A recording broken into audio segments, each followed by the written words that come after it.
Let's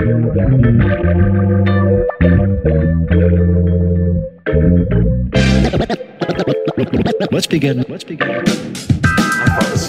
So this week we are moving into the season of Thanksgiving. We're going to be giving thanks on Sunday, and the reading fits in really well that we're going to be looking at in Sunday school and with our tween group.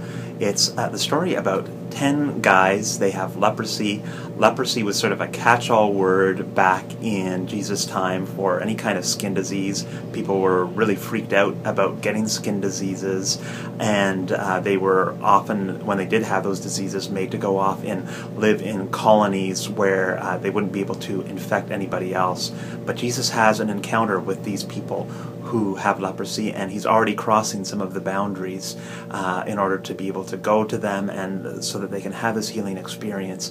And then as they are going away, he tells them to go and show themselves to the priests, and on the way they are healed. Now, one of the men goes back and says, "Thank you, Jesus." He glorifies God. He is so happy. And Jesus says, "Oh, did only one of you return? And you were a foreigner. You're a Samaritan." And he was amazed by this. But it's this beautiful story of thanksgiving, of gratitude. And in some ways it's pretty straightforward. We respond with thanksgiving when there are experiences of healing. One thing that might be helpful for you as we're moving into looking at the curriculum that I'll be sending out to you folks is that while it doesn't pick it up that much in our curriculum this week, which I found interesting, but it's only the person who is in the most vulnerable position in the group who goes back to thank Jesus and be grateful to God for what has happened.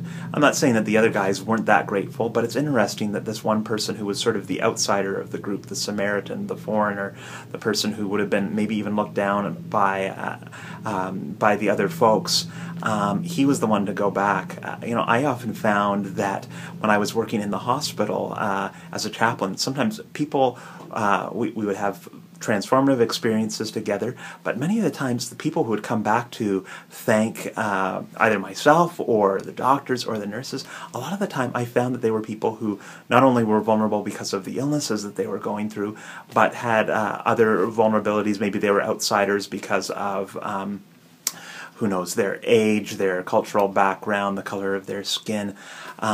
Maybe that was just my own experience, I'm not sure, but I think that when we enter into places of vulnerability in our lives, sometimes then we can have a deeper grasp of when those places of transformation take place, that we are thankful, we're grateful that a blessing has taken place, a grace has transformed us. So I hope this has been helpful for you folks for this week. We'll look forward to seeing you here on Sunday. I'm going to be away, but God bless, and we'll talk to you soon. Listen carefully.